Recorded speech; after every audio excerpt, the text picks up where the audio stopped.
So this week I have been thinking a lot about Superman. That's kind of neat because it kind of has like a velvet,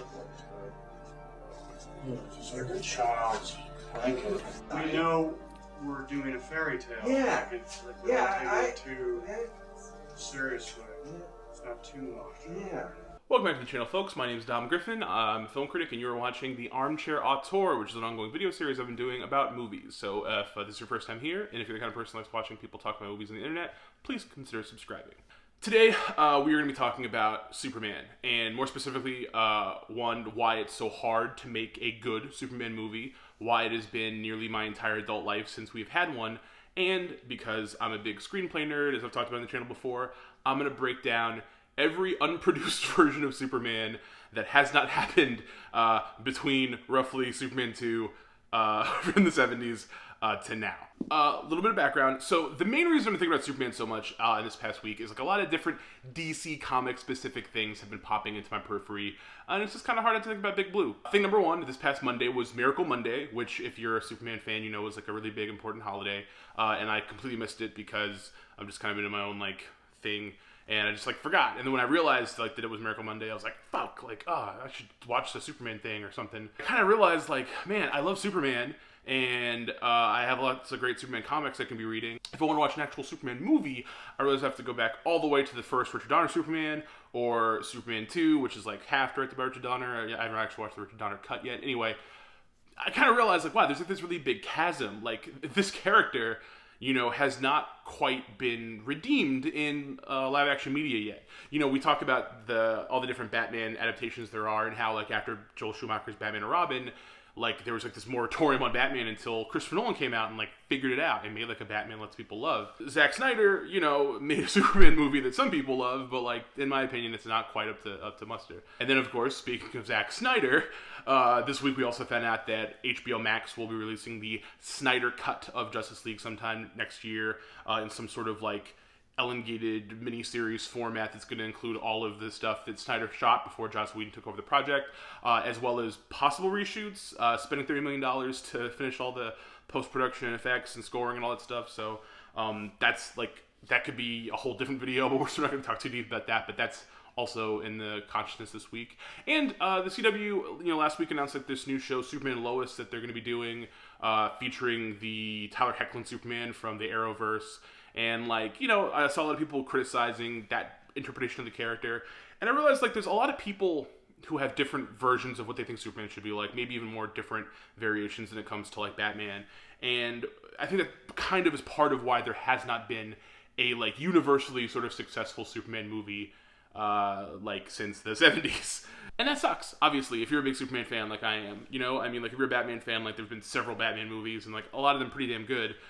But for Superman, you've got Superman is good, and then Superman 2 is mostly good, and then like Superman 3 is like weird, and then Superman 4 is like terrible but entertaining, and then you get Superman Returns, which is like actually I think worse than Man of Steel, and you get Man of Steel. Like, you know, the guy's never really been done quite justice in the world of cinema. So because I'm like a big nerd, you know, I have obviously always had an affinity for Superman. I've always had an affinity for like all the times we almost got a good Superman movie. Like in the history of Warner Brothers Productions, like there's been multiple times where someone tried to make a Superman movie and then it didn't happen. When I was like in high school, I would say, or like maybe like a little bit past high school age, I read for the first time some of these unproduced screenplays that were available just like running around the internet. And I remember being enamored with some of them and thinking some of them sucked and different stuff, and I've always sort of thought that like in each of them, there's been something good about the character that would make a good movie, but it's usually surrounded by, like, bad ideas from the writer, several bad ideas from the studio, and all the good stuff is always, like, these little nuggets in each different draft that, like, you know, if we got them all together, we could make one good Superman movie. Lucky for you, I don't have a life, and I actually have read basically every unproduced draft of a Superman movie dating back to, like, the early 80s to now of productions that just never got off the ground. I won't go into super deep detail about each and every individual one, mostly because like it'll be very repetitive and kind of pointless, and the video will be like super, super long. And I also don't want to get entirely too deep into the backstage production shenanigans as to like why they fell apart, like all the kind of like development hell gossip stuff, because like that also will make this just way too long. There's too much bugfuckery going on there. So instead, I kind of want to just talk about each major draft, each major iteration, what writers were involved, what the scripts themselves were like, some of the plot stuff, and then try to figure out like what parts of each of these is salvageable and like which parts of these were close to getting it right and what we can learn from them, you know, today. Because in theory, we're going to get a new Superman movie sometime in the next few years. I don't know if it'll still be Henry Cavill. I don't know if Zack Snyder will be involved. I don't know if some newcomer is going to come and try to like, you know, redo everything. But like, we're going to get a new Superman movie at some point. And hopefully, when it finally comes, the people involved will have learned the lessons from all these other past productions. Hopefully. There's sort of like three major eras we can talk about in the unproduced Superman realm. The first era, which we can say sort of takes place between Superman 2 and like 1995, 6, 7, is the era of sort of like, well, where do we take the Christopher Reeve Superman? You know, after Superman 2, there was a completely different idea for what Superman 3 could have been. I doubt that Richard Donner would have come back and been involved, but the Salkins really wanted to do a very different take that would have involved Brainiac being the villain, which like is kind of the logical extension. He's like the other major Superman villain that hadn't been used on screen at that point. And that Brainiac script, that undone version of Superman 3, also would have involved Supergirl, which kind of ended up giving us the Supergirl movie starring Helen Slater that also, you know, is kind of a thing. That era ended up just kind of falling apart largely because we got the Superman 3 that we got, and then we got Superman 4 Quest for Peace, which is terrible. And then there's still this little kind of middling period where they were trying to figure out how to reboot Superman into the 90s. This is kind of where the title Superman Reborn first started being heavily used. There's like an early draft from like 92, I think, involving the Salkins still, and like Carrie Bate worked on it. And it's a little bit closer to sort of the tone of what they were going for in an unused Superman 3 screenplay, but like slightly more modernized. Like it was, you know, interesting, but like this didn't really work. It wasn't something that like was remotely applicable. Like clearly they thought, oh, well, Batman 89 kind of worked, so maybe we can try Superman again, but like it just didn't, there was nothing there. Where things start to get slightly more interesting is the tail end of that era, the Superman Reborn era, because that is where, in the actual world of comics, the entire industry was upended by the formation of Image Comics in the 90s, and like DC and Marvel all started having to do big, crazy, gritty things to like kind of keep pace with the industry, and that's when they killed Superman. So the concept, that idea, killing Superman was like the biggest Superman story of like forever. So Warner Brothers started veering in the direction of using that as a template for bringing Superman back to the screen, sort of the death and rebirth of Superman. It's also where producer John Peters, so if you've ever seen the documentary The Death of Superman Lives, which is a fantastic documentary, you guys should check it out. I'm pretty sure it's actually available on YouTube at the moment. If you see the documentary and you see just how much John Peters, who had previously worked on the Tim Burton Batmans and had driven Tim Burton insane there, you can see just how poorly suited he and his creative ideas were to the Superman franchise. Around this time, this is like 96-ish, 95-ish, Peter starts to get involved in Superman. He got the rights and stuff. He's working with Warner Brothers on it. And a writer named Jonathan Lemkin is probably like the first guy who gets brought in to try to figure out how to do the death and return of Superman concept. This is like the second era of figuring out how to make Superman on screen. This is like also arguably the juiciest era because it has like the most people involved, and it got kind of the closest to really coming to fruition. In this era, Jonathan Lemkin, who used to be a television writer like Hill Street Blues and stuff, he also, I believe, wrote The Devil's Advocate and some other movies. His version of the story still uses the title Superman Reborn, but in his version, we start to see, it starts to take shape, sort of like some of the bigger ideas that you see repeated through later drafts from vastly different writers and vastly different creative directions. The key gist of it is like Superman is like lonely and like feeling weird and like kind of anxious about who he is and where he comes from. There's this villain Morpheus who like sort of seems like a stand-in for Brainiac, and then he ends up like trying to take Superman's powers and stuff. There's a character named Cadmus, like named after the Cadmus Project, but he's like his own freestanding alien character who like tries to support Superman. There's all this like weird ideas in the script that like, it's not badly written, and it's like a readable project, and you could see how this could have been made into a movie in the 90s, but it doesn't ring true as being Superman. There's too many random elements of it that are like freeform, thought of from the source material, rather than using any of the very clear, very reliable characters from the actual comics. And that's sort of the script's handicap. It starts to get a little more interesting when Greg Poirier, who you may know is the writer and director of the movie Tomcats, He also wrote Gossip with James Marsden, if you've ever seen that movie.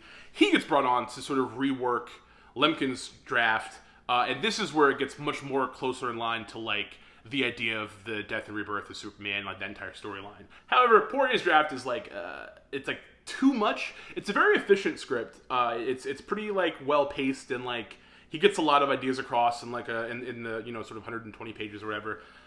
But it's like too much. It's like too many ideas and too many concepts. Most notably, Brainiac is the villain in this story, but his like right hand person in command is the Superman villain Silver Banshee. Additionally, that Cadmus character comes back as being Superman's, like, trainer, so to speak. In this movie, Brainiac shows up to Earth with Silver Banshee because he, like, collects aliens from different places, which is, like, a constant of the Brainiac character. But this version of the character is, like, vain and, like, insecure, so he's doing it to try to make himself, like, the perfect self. Very strange. And when we meet Superman, Superman is actually, like, having sort of a midlife crisis. He's, like, in therapy. It's, like, a very proto-90s version of the Superman idea. Poirier and everybody is trying to do this idea of like, well, if we have to make Superman modern, if we have to make him make sense to new 90s audiences, and he's all-powerful, no one can relate to that, he has to be all-powerful at the expense of being emotionally compromised and lonely and like pathetic and in some way deficient. So like, almost all these drafts have an idea where the only way you can get to Superman is if Superman's like lonely and detached and has no friends and no kind of love in his life. And that's sort of like the constant in the characterization. The thing about the Poirier draft is that it completely glosses over Superman's origin. There's no sort of like major explanation of Superman and how he starts being Superman. He's just already Superman. We accept that he's Superman. Brainiac shows up. Luthor already hates Superman. All these things are kind of like already in media res because, realistically speaking, an audience can figure it out. And then what they do is they keep some of Superman's origin secret from him, so he doesn't know where he came from, know about Krypton, so that like Brainiac and stuff becomes part of his education as to who he is. So you don't do his origin per se, but you do actually work through the ideas of where he came from, sort of like the immigrant finding out about the old country like narrative kind of. It does keep intact the Superman, Lois, Clark love triangle that so many people, sort of miss about Superman comics, and it does it pretty decently, except for the whole psychiatry scene. Like that scene is actually really, really clunky and weird, and it's the sort of thing that you could picture happening in a 1996 version of Superman, and you're kind of glad it never happened because it'd be so awkward and corny. A huge bulk of the movie is the fact that Superman dies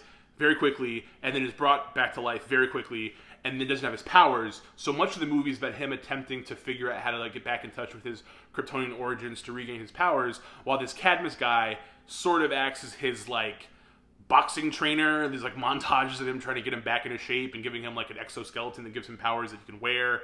It's a lot of that type of stuff. It kind of works, but it's also kind of just doofy and weird, and the Cadmus character is odd as sort of being like a good version of Brainiac that Brainiac hates, like they went to college together. There's literally like scenes of them talking about like not knowing each other from when they were younger. It's very, very weird. But there are a couple of little gems, like there's a really interesting scene where Lois is trying to wrestle with the difference between Superman and Clark and the fact that they're both missing because Superman's dead. She doesn't know that Clark is Superman. And she puts on like a pair of glasses randomly and then looks in the mirror and doesn't recognize herself. And it's like this moment of like, oh, that's how she figures out that he's Superman. And like the way it's written is cute, but it's a little too cute. And it's just overall, Poirier's draft is like painfully 90s. Like there's literally a scene where Lois is like having difficulty accepting that Superman's dead. And she like turns up like an Alanis Morissette song really loud and cries in the bathroom and no one can hear her. That was kind of the moment where I was like, yeah, the 90s. It just wouldn't have worked. And like I totally get why like this draft never really went anywhere. It's not different enough from Lemkin's take to be unique, and it's not like its own thing enough to like push the project forward. That's where Kevin Smith comes in. So if you're watching this channel, I imagine you're as nerdy as I am, and you're probably very well aware of the fact that Kevin Smith tried to write a Superman movie for Tim Burton. Now, when Kevin Smith first came aboard the project, in early 97, very late 96, Tim Burton was not the director yet. So Smith was just writing a Superman movie for John Peters. Like he was being offered other projects, and they brought up that they were doing this, and he was, I want to do that, and he came over. You gotta understand, this is the Kevin Smith, I don't think it's written Dogma yet, so this is like right around the time of Chasing Amy, right after Chasing Amy, and this is one of the first unproduced Superman scripts I read when I was in high school, and I loved it then, and reading it now, it is rough. There's roughly 3 different drafts I think that exist, with the 2-layer drafts having more of Peters tinkering and like the polar bear and different stuff he wanted into the project. For some of the more fun, like nitty gritty of this, definitely watch the Death of Superman Lives documentary. But just the script itself, The best way I can describe it is if you've ever read Joss Whedon's unproduced screenplay version of Wonder Woman. It's okay, it has its moments, there's some nice things in there, but the minute you pick it up, you know that it's the Joss Whedon version of Wonder Woman. Like, when Steve Trevor first starts talking, you can just picture it being, you know, Nathan Fillion. Like, he talks like a Joss Whedon character, and in some ways it just takes you out of the mythology immediately. It's just too idiosyncratic. The Kevin Smith Superman is very similar to that. Like, the opening scene involves Jor-El arguing with a bunch of Kryptonians, and two of the Kryptonians are very blatantly supposed to be Dante and Randall from Clerks. It's a script that has like 90 million cameos from other DC characters. Like, Deadshot shows up, Batman shows up randomly in one scene, like, it's constantly referencing other stuff. It's like very, very, very much Kevin Smith, the comic book nerd, having fun with Superman, you know what I mean? If you've ever read any Kevin Smith's DC Comics work, like his Green Arrow run or some of his later Batman comics, it's very, very similar to that, where there's a real sincerity and like actual dramatic storytelling at play, yes, but there's so much like winking, luxuriating in the characters and in that world of fan fiction that it's hard to really truly emotionally connect with. The plus side is like, it's charming. Superman is written as like a fun, likable character, and he feels like Superman. Luthor is pretty entertaining, even if every time he speaks you can hear Jason Lee talking. It's like that kind of thing. There's a lot in it where you could see, like, if Kevin Smith had even directed it, like a Kevin Smith Superman movie, it would have been very flat and bland. But there's an energy to it that's likable and fun. And, you know, the biggest problem with it is just it's like 130 pages, and it's very, very dialogue heavy, and the plot does not move very much. Like, things happen, but there's not a real arc or structure. At the time, Kevin Smith was a very inexperienced screenwriter, so I'm not at all surprised that it came out this way. Not to mention the fact that he had someone like John Peters trying to force like a giant spider monster and like all this other dumb stuff into the project. So like I said, it's like a fun thing for like fans, but like it never could have worked, like, ever. However, once Tim Burton joins the project, around 97, Tim Burton was signed on to be the director, and Tim Burton wanted to cast Nicolas Cage to be Superman. Yes. He wanted nothing to do with Kevin Smith's script. He wanted nothing to do with Kevin Smith. Kevin Smith was super fired off the project. And, like, you know, for good reason. Tim Burton had very specific ideas of what he wanted to do with the character. Tim Burton wanted to explore sort of the dark suburban loneliness of Superman, like the idea of this, you know, loner who doesn't have any friends because he's an alien, like, obviously, Tim Burton. And he wanted to explore sort of the horror side of the Brainiac character. Like, if you're going to have Brainiac and this alien technology, he wanted it to be, like, H.R. Geiger, Tim Burton shit, you know. So he brings in Wesley Strick, who has sort of a weird checkered past as a screenwriter, where there's, like, stuff he's done that's very good. You know, Wesley Strick worked on the Martin Scorsese version of Cape Fear, some other projects, and then there's other things he's written that are just, like, whatever. Like, he wrote The Loft, if you guys remember that movie. But anyway, Strick, of all these drafts, Strick's one is the one I'd never actually read before. I read this very recently for the research for the video. The other ones I'd read previously and was rereading. The Strick version is actually really good. For everyone who thought I could never watch a movie where Nicolas Cage is Superman, I highly urge you to find Wesley Strick's draft of Superman Lives, which his title is just Superman. It was written, I would say, mid to late 1997, like about 6 months or so after Kevin Smith's first draft. It is very choice. The key things that Wesley Strick brings to the project are really putting Tim Burton's vision and what he said he wanted to do with the movie into an actual readable story. He makes the Superman Clark Kent character very unique and interesting for the 90s world of Superman. It's exactly what Nicolas Cage always said he wanted to do with the character. He said that he wanted to explore Superman as an alien, and he wanted his Clark Kent to be a little bit more like Fox Mulder, sort of a David Duchovny style, like offbeat weirdo guy. Like, you know, realistically, if Clark, you know, today he wouldn't necessarily be the same, like, big corn-fed, gee, shucks guy. He would be, like, a little bit off, like, a little bit less social and stuff. So, like, his Clark Kent is a little bit funnier, a little bit more, like, oddball. And when you read the script with Nicolas Cage's, like, delivery in mind, it is really captivating. Because his Superman is, like, a good guy. He's a big hero and all that stuff. He's selfless. But he is lonely, and he is a little bit lost, and he's trying very hard to relate to people that he can't relate to because he's from another planet. And there's so many really good scenes that Strick writes, like the scene when he does discover that he actually is an alien for the first time because he's never known where his powers come from, and he has to start to explain to Lois that he thinks Superman is an alien, and Lois is like, no, he's a human, and he's talking about, no, you just want him to be a human, maybe he wanted himself to be a human. It's like this angst and this introspection, and like it should be corny because I really don't like angsty introspective takes on Superman, but just picturing Nicolas Cage and what he would do with it on screen is so... Like, we were really robbed, people. I think this could have been a really, really unique version of Superman. It has Brainiac in it, and his version of Brainiac would have been like, I think Gary Oldman at one point was going to play the role. He's like meant to be this big, like, you know, crazy over the top villain. And then Luthor was supposed to be the Kevin Spacey Luthor we got later. So I guess we did dodge a bullet. His Luthor and Brainiac, this is sort of where like the Luthiac thing comes from. Like they sort of like merge together and create like a super villain. But it's meant to sort of mirror this interesting thing that happens when Superman dies. There is a Brainiac-like creature that Jor-El sent to Earth with him named K that's meant to protect him and keep him alive. So when he comes back to life and he hasn't regained his powers, he has this like robotic suit that's like nestling him and taking care of him. So Brainiac does the same thing with Luthor. There's a mirrored images thing happening here. It's really compelling stuff. Like all of the major big beats play, all the action set pieces are like perfectly set across through the story. There's room for characterization, there's room for humor, there's room for everything. Like, of every version of Superman that I've read, I feel pretty comfortable saying this one gets it like the closest to being good and right. And it's a real interesting thing. I'm really surprised like it didn't work out because obviously the studio kept tinkering and John Pierce kept interjecting his ideas, and they brought in another writer. So the next big draft they have is Dan Gilroy's version of Superman Lives. Dan Gilroy, you may know as being the guy that wrote Nightcrawler and directed it, and also the more recent, that weird art movie on Netflix with Jake Gyllenhaal. Anyway, Dan Gilroy, very talented screenwriter, super cool guy. But again, it's one of those instances where you have a writer who has no real connection to the comics, trying to solve like logic problems to create a version of Superman that his corporate masters are telling him to do. He keeps much of the major structure intact from the Strick version, but he moves a lot of big moments up earlier into the script, and there's a lot more action, and not necessarily like better action. The whole Luthor Brainiac merging thing happens like very, very early, and it's just, the entire script feels a little bit more like a romantic comedy, kind of. Like, hear me out. It's clear that in some way, Gilroy was given the directive to pump up the storyline between Clark and Lois, and as a result, he tries to find more space to, like, deal with their relationship problems, flashbacks to, like, other stuff that's happened between them, and he makes, like, Lois's love the backbone of the story.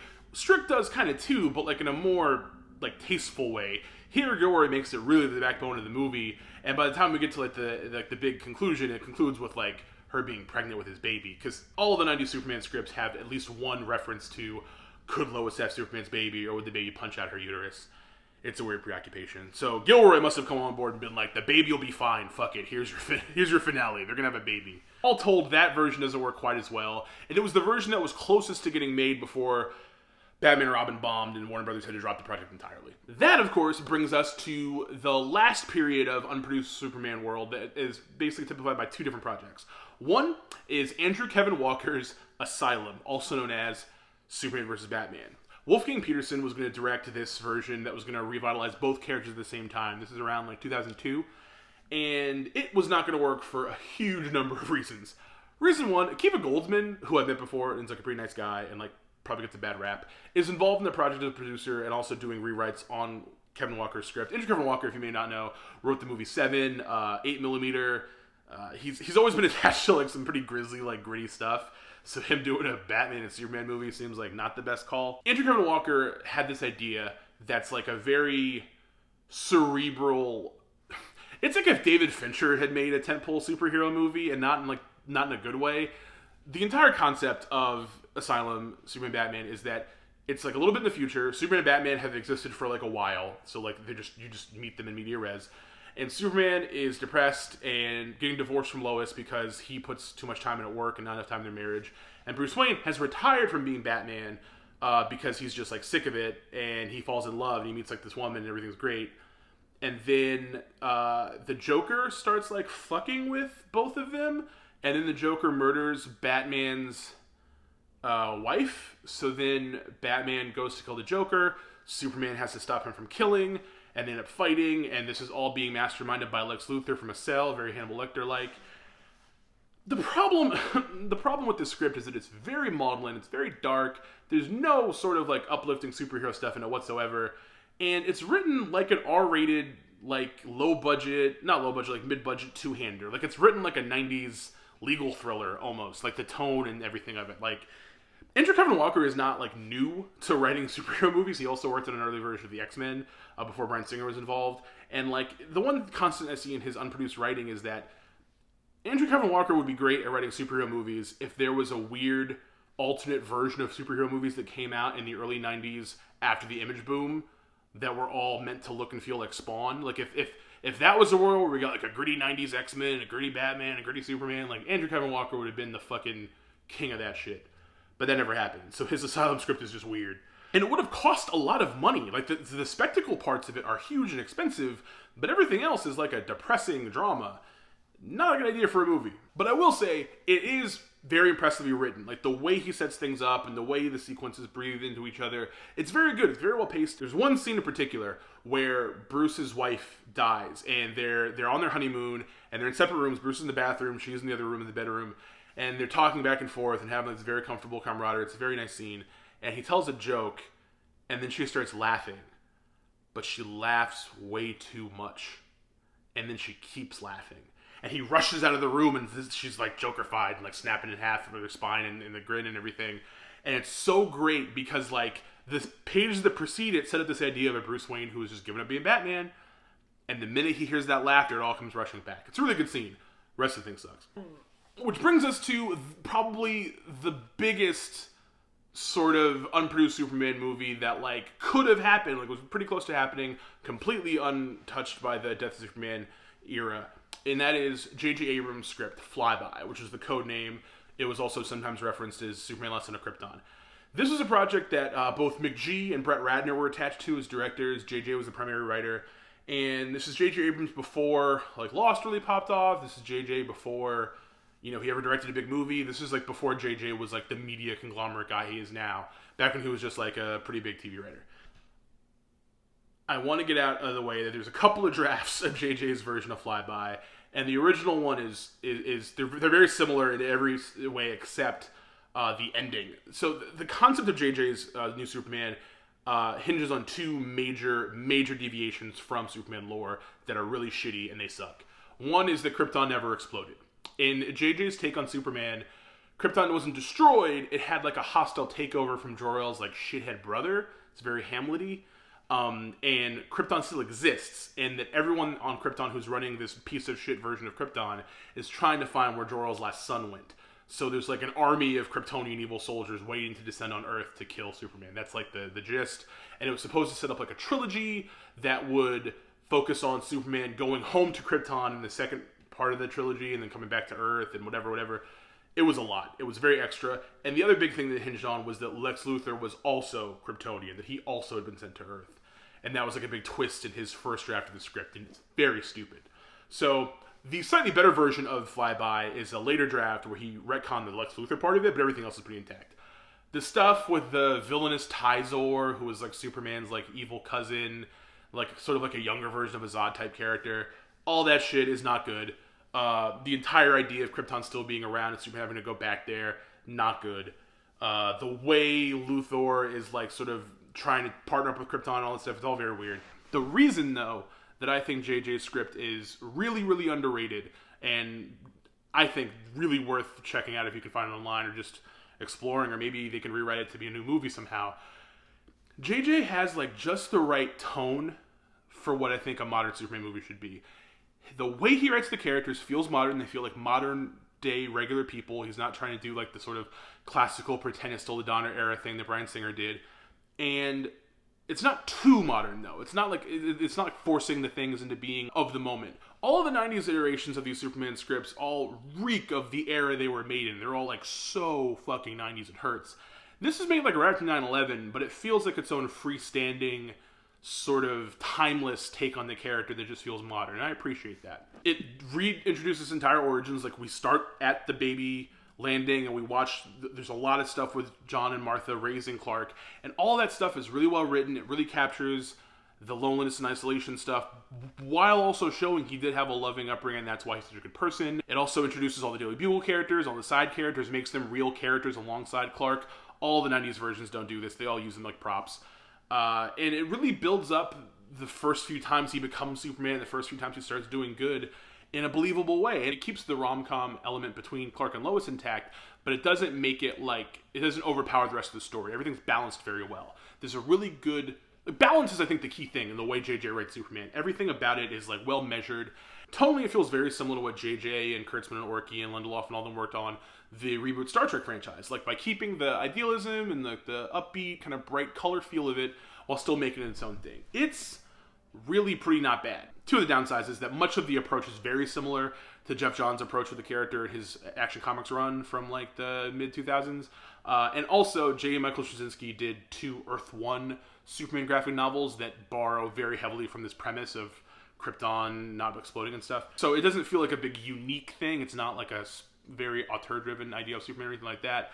But it just got a lot closer, I think, almost as close to me as the Wesley Strick version, to being like what a Superman movie should be. So where does that leave us? So where that leaves us is having to figure out how to learn from each of these scripts and figure out how you can make a really good Superman movie. And honestly, with JJ coming to Warner Brothers and having this new deal with them and trying to set up projects at HBO Max and stuff, it seems likely that he might actually get to make his version of Superman. I just hope that he keeps more in line with the basics of the source material and doesn't alter so much for the sake of altering it. The key thing is that you have to find a balance between honoring the source material, honoring the character, honoring what the character is about, being able to keep your corporate masters happy because ultimately they want to make sure this thing sells enough toys, and then also finding a way to make it different. Like, you can't just do the Marvel approach with the DC characters. They're just too different. And you can't just recreate what's done before. Like, that didn't work for Bryan Singer, just trying to recreate the same thing 30 years later.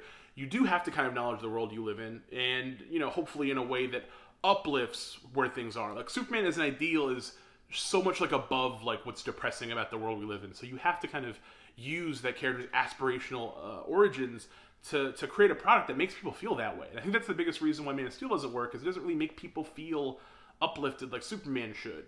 It's kind of a bummer, you know? If you want my opinion on some things to check out that I think would really give you a closer look at what I think a Superman movie should be like here in like 2020, it's actually not in movie form or comic form.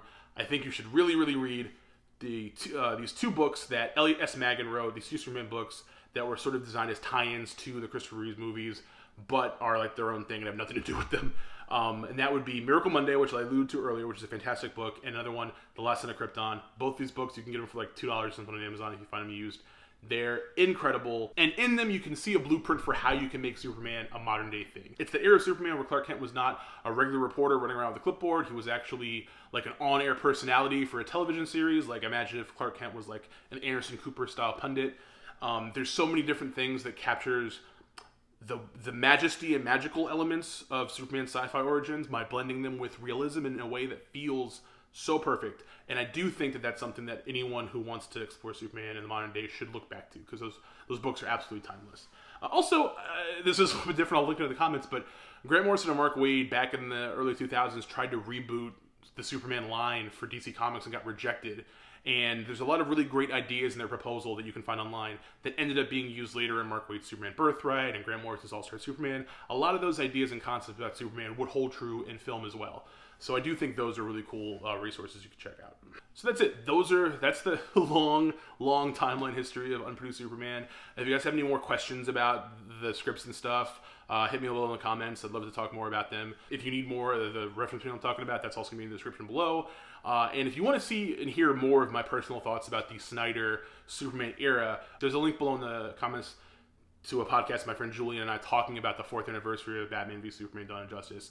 It's like an hour and a half. We get into a lot of different stuff about this topic if you want to see, like, sort of like read more materials. So definitely check those out. Thanks for watching today's video. I know it's kind of a big one. And if you guys have not subscribed, please hit the little subscribe button, hit the little bell icon to get notifications. Like this video, give it a thumbs up if you enjoyed it, and I hope you guys check out more from the channel in the upcoming future. We'll have new videos out next week. Thank you so much. Have a great day.